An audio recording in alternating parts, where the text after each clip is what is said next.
Hi friends, good morning. இன்றைக்கி ஒரு சூப்பரான recipe வடாப்பாய், Mumbai special vada pav recipe சூப்பராக இருக்கும். இது வீட்லேயே செஞ்சு சாப்பிட்றது.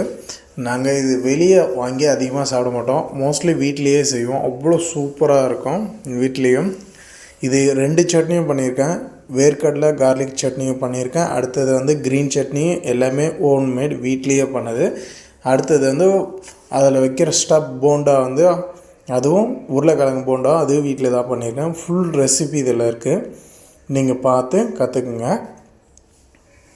ஓகேவா? இதுக்கு தேவையான பொருளில் இந்த வீடியோ லாஸ்ட்டில் கொடுத்துருக்கேன். நீங்கள் லாஸ்ட் வரையும் பாருங்கள், உங்களுக்கு அதில் வரும். ஃபஸ்ட்டு வேர்க்கடலை பூண்டு சட்னி பண்ணிடலாம்.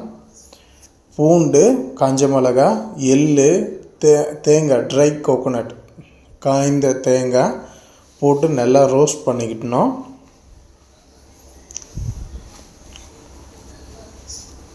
நல்லா ரோஸ்ட் பண்ணிக்கிட்ட பேர்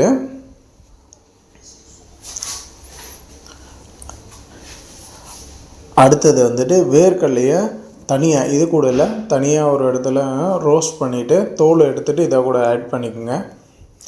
எல்லாமே ரோஸ்ட் ஆனோடனே மிக்சியில் மாற்றிக்க வேண்டியதுதான். இப்பயே உப்பு போட்டுட்டு, உப்பு ஆல்ரெடி இந்த மிளகா போட்டிருக்கோம், காஞ்ச மிளகா. அப்படி பத்தலைன்னா நீங்கள் மிளகா பொடி கொஞ்சம் போட்டுக்கோங்க. அவ்வளோதான், சிம்பிள். இது ரெடி ஆகிடுச்சு. ஆனால் இதுலேயும் ஒரு சீக்ரெட் இருக்குது.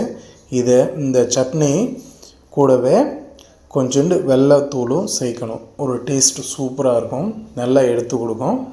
அடுத்தது க்ரீன் சட்னி. க்ரீன் சட்னி கடைகளில் வேறு மாதிரியாக பண்ணுவாங்க. ஆனால் நார்மலாக நான் தேங்காய், கொத்தமல்லி, கொஞ்சோண்டு பூண்டு, கொஞ்சோண்டு இஞ்சி, அடுத்தது பச்சை மிளகாய் கட்டிங் போர்டுக்காக கட்டியிருக்கேன். அதிகமாக பண்ணும்போது அதிகமாக போடுவேன். இப்போ எல்லாத்தையும் ஒன்றா போட்டுட்டு உப்பு,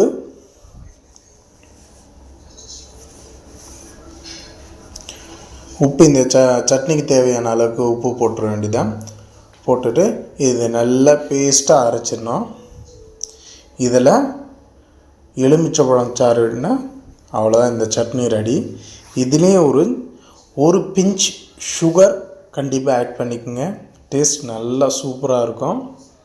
அதே போல் கலருக்கும் நல்லாயிருக்கும். இப்போ க்ரீன் சட்னி ரெடி. அடுத்தது போண்டாக்கு. இதில் கடுகு, பச்சை மிளகாய், இஞ்சி, வெங்காயம், காஞ்ச கருவேப்பிலை எல்லாம் கட் பண்ணி போட்டு எண்ணெயில் போட்டு ஜஸ்ட்டு வதக்கலாம் இல்லை, ஜஸ்ட்டு ஒரு தாளிப்பு போட்டுட்டு, அடுத்தது உருளைக்கிழங்கு பாயில் பண்ணி வச்சுருக்கேன். இல்லை, நான் எல்லாத்தையும் இப்போ மேஷ் பண்ணிக்க வேண்டியது தான். 2 உருளைக்கிழங்கு கட்டியிருக்கேன். ஆனால் ஆக்சுவலி பண்ணது ஒரு 6 உருளைக்கிழங்கு மேலே பண்ணியிருக்கோம் டோட்டலாக.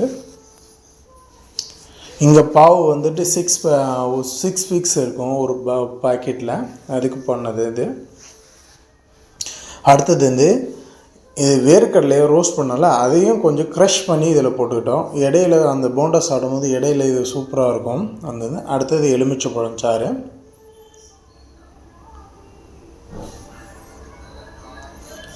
கடலை மாவு, மஞ்சத்தூள், மிளகாத்தூள், உப்பு, இதில் கொஞ்சோண்டு எண்ணெய்.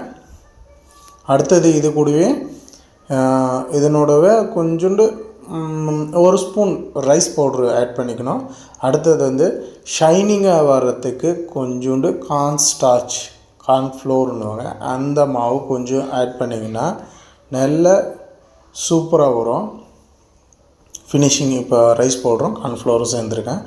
ஏன்னா லுக் இப்போ நல்லா வரத்துக்காக கார்ன்ஃப்ளவர் கொடுத்தா நல்லாயிருக்கும். இப்போ எண்ணெய் வச்சுட்டு பொரித்து எடுத்துக்க வேண்டியது தான். வடையை முடிஞ்சுது. ஹீட்டு கொஞ்சம் அதிகமாக போட்டுட்டேன், அதனால் ஃபஸ்ட்டு வடை லைட்டாக லைட்டில் டார்க் கலர் ஆகிடுச்சு. இதை எடுத்துகிட்டு வந்தால் இது ரெடி ஆகிடுச்சு.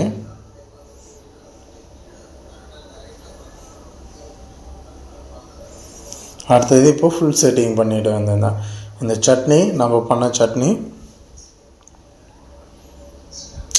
பாவை கட் பண்ணிவிட்டு தவாவில் கம்பல்சரி நீங்கள் பட்டர் வச்சு லைட்டாக சேக் பண்ணி வச்சுட்டு கொஞ்சம் ரோஸ்ட் பண்ணிக்கோங்க.